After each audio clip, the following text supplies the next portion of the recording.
یہ بات چائنا کو پتا ہے، پاکستان کو بھی یہ بات اچھی طرح سمجھ لینا چاہیے کہ اس بدلتی ہوئی اقتصادی صورتحال میں ہمیں اپنا حصہ لینے کی کوشش کریں. بڑی اہم بات کر رہے ہیں. ہمیں اپنا حصہ لینے کی کوشش. سر آپ اجازت دیں تو کیا اس سینیریو میں آپ چائنا، امریکہ اور بھارت کا کوئی ٹرائیکا بنتے دیکھ رہے ہیں؟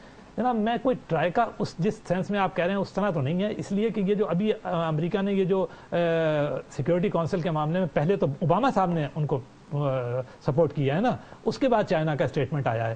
تو گو چائنا نے کوئی ایسا رویہ اختیار نہیں کیا ہے امریکہ کے ساتھ جس میں کوئی کشمکش آتی ہو. میں ایک چھوٹی سی بات آپ کو بتا دوں کہ 2008 میں اکتوبر تک چائنا کے ایکسپورٹس کے $512 بلین امریکن بینکوں کے اندر رکھے ہوئے تھے. جو ڈالر کی قیمت گلوبل کرائسس کی وجہ سے گر رہی تھی، اس کو سہارا دینے میں چائنا نے بڑی امپورٹنٹ رول پلے کیا. کیوں؟ کیونکہ اگر وہ ڈالر گر جاتا تو اس کے وہ جو $512 بلین تھے وہ یقینی بات ہے اسی ریشو سے کم ہو جاتے. اگر 10% گرتا تو 10% کم ہو جاتے. اس لیے اس وقت تو چائنا پھر یہ بات تو اس بات کو تقویت دے رہی ہے نا کہ کوئی troika China, India, Pakistan minus China, India, امریکہ. سر مائنس نہیں، سر مائنس مطلب بڑی طاقتیں تو ہو گئی نا، وہ ان کا اپنا کھیل ہوتا ہے نا. امریکہ یہ تو جانتا ہے کہ چائنا ابھرتی ہوئی طاقت ہے اور نمبر 2 سپر پاور ہو رہا ہے، کل نمبر 1 سپر پاور ہو سکتا ہے. تو اس لیے اس نے انڈیا کو ہر صورت کے اندر پیٹ کیا ہوا ہے، ہر جگہ. یعنی ایون انڈین اوشن میں قاضی صاحب انہوں نے آگے بڑھایا ہے انڈیا کو آگے کئی جگہ. سر کوئی ٹرائیکا بنتے دیکھ رہے ہیں؟ میرا خیال ہے کہ میں مرزا صاحب کی بات سے اتفاق کروں گا، کیونکہ جو آپ اس وقت گفتگو فرما رہے ہیں نا، اس میں ایک لاشعوری خوف محسوس ہو رہا ہے. پتہ کیا خوف محسوس ہوتا ہے؟ میں پاکستانی ہوں، جو سوالات کر رہا ہوں میں پاکستان کے مفادات کو سامنے رکھ کے صحیح فرما رہے ہیں. اور ہر پاکستانی یہ محسوس کرے گا کہ چائنا جو اتنا قریبی دوست ہے، اس نے اچانک یہ سلامتی کونسل میں ہندوستان کے لیے اتنا نرم رویہ کیوں رکھا؟ آپ ذرا سے پیچھے طرف چلے جائیے. جاپان کے تو مفادات خود بھی ہیں، جاپان بھی چاہتا ہے کہ سلامتی کونسل کا رکن ہو. لیکن آپ دیکھیں گے کہ 2001 کے بعد سے جو تبدیلی آ رہی ہے دنیا میں، اس میں یونائٹڈ کنگڈم، برطانیہ، فرانس، جرمنی، برازیل، رشیا، خود جاپان، آسٹریلیا، یہ وہ ممالک ہیں جو براہ راست یہ چاہتے ہیں کہ ہندوستان سلامتی کونسل کا رکن ہو جائے. اچھا، اب یہ ایسا محسوس ہوتا ہے کہ ان ممالک نے جو دنیا عالمی طاقتوں کے اندر اپنا ایک مضبوط کردار ادا کر رہی ہیں، ان ممالک کا ایک خاموش سینڈیکیٹ کوئی ہے جو یہ فیصلہ کر رہا ہے، جس کا اناؤنسمنٹ بظاہر ابھی ہوا، لیکن جو فارن پالیسی کے لوگ ہیں وہ اپنی نگاہ ان معاملات پر رکھے ہوئے ہیں. چائنا کو بھی یہ پتا ہے کہ اگر ہندوستان سلامتی کونسل کا رکن بنتا ہے تو اس کے کانسیکوینسز کیا ہوں گے، علاقائی توازن میں کتنی تبدیلیاں آئیں گی، خود چائنیز جو اکانومی ہے اس کے ڈراسٹک چینجز ہوں گے.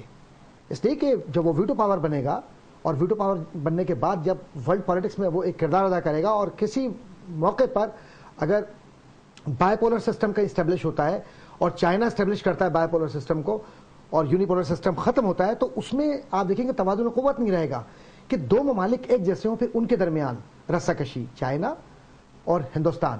تو یہ کیسے ٹرائیکا بنے گا ان کا کہ جب وہ تو خود مد مقابل ہیں، اور یہ مفادات کی عالمی جنگ میں نہ کوئی کسی کا مستقل دوست ہے نہ کوئی مستقل دشمن اگر وہ مد مقابل ہیں.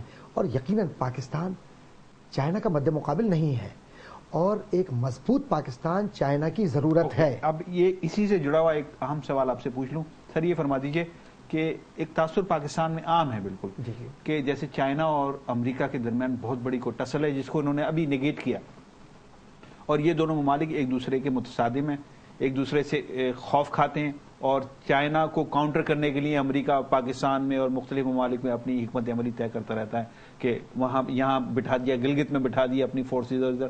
یہ تاثر کس حد تک صحیح؟ ایک بات آپ سے کروں، یہ بات تو حقیقت ہے کہ چائنا جس طرح سے ایک ایمرجنگ سپر پاور ہے، اکانومی وائز بھی اور ویپن وائز بھی آگے بڑھ رہا ہے، اور دنیا کی جو کہنا چاہیے کہ جو فوج، دنیا کی ایک بڑی فوج اس کے پاس ہے، طاقت، بہت بڑی فوجی طاقت بھی ہے، ویپنز کی بھی طاقت اس کے پاس ہے، اس کے پاس انوینشنز بھی ہیں، اور اس کے پاس جو لیٹسٹ ٹیکنالوجی ہے وہ بھی ہے. ظاہر ہے کہ USSR کے خاتمے کے بعد چائنا نظر آتا ہے جو نیکسٹ. اصل میں معاملہ یہ ہے کہ یہ ممکن نہیں ہے کہ چائنا جو دنیا کی اکانومی کو لے کر جا رہا ہو، خود امریکہ میں بھی پینیٹریٹ کر کے اس حد تک ہو گیا ہو کہ جوتا بھی اگر خریدیں گے تو آپ چائنا کا خریدیں گے، تو نیچرلی ان کے ڈالرز تو جا رہے ہیں نا. تو اگر امپورٹ ایکسپورٹ ہو رہی ہے تو ان کے ملک سے پیسہ جا رہا ہے. تو امریکہ اس بات سے خوش تو نہیں ہے کہ چائنا ایک مضبوط ملک بن کر سامنے ابھرے، لیکن مجبوری یہ ہے کہ چائنا جس طرح سے طلب اور رسد میں کام کر رہا ہے اکانومی کی زبان میں، تو اس میں مقابلہ دوسرے ممالک نہیں کر سکتے۔ اوکے سر، اسی سوال کو سر ڈائریکٹ کرتا ہوں کہ کیا امریکہ پاکستان کو، چائنا کو کاؤنٹر کرنے کے لیے پاکستان کو استعمال کرتا ہے؟ جی نہیں، میرے خیال سے کوئی ایسی صورتحال فی الحال تو ایسی پاکستان کی پریمیسز کو پاکستان کے مختلف علاقوں کو نہیں، اس وقت تو بالکل قطعاً یہ صورتحال نہیں ہے۔ چائنا کو کاؤنٹر کرنے کے لیے امریکہ نہیں کرے گا۔ میں نے آپ کو بتایا کہ اس وقت امریکہ اور چائنا کے اقتصادی مفادات میں خاصی بڑی اہم آہنگی پائی جاتی ہے۔ وہ تو جیسا کہ قاضی صاحب نے کہا کہ وہ اس بات سے پریشان ہیں، انہیں پریشانی لاحق ہو رہی ہے کہ ان کی اتنی بڑی تعداد، جیسے میں نے ابھی آپ کو بتایا، بڑی تعداد میں ڈالر جا رہے ہیں۔ تو ایکچولی اس وقت میں آپ کو ایک بات بتاؤں، چائنا کی ایک خاص بات اور ہے، اس کو بھی ذرا انڈرسٹینڈ کرنے کی ضرورت ہے۔ چائنا سپر پاور کی طرف تو بڑھ رہا ہے، لیکن جب آپ دیکھیں سپر پاور روز نہیں بنتے۔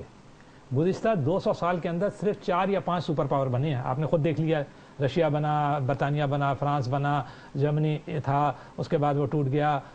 لیکن جب کوئی سپر پاور ٹوٹتا ہے تو اس سے بڑی سخت کشمکش پیدا ہوتی ہے۔ اسی طرح جب سپر پاور کوئی بنتا ہے تو اس سے بھی بڑی زبردست قسم کی کشمکش، جیسے کہ جب رشیا بنا تھا تو آپ کو یاد ہے بائی پولر ورلڈ ہو گیا تھا، کولڈ وار اور کیا کیا سچویشن پیدا ہوئی تھی۔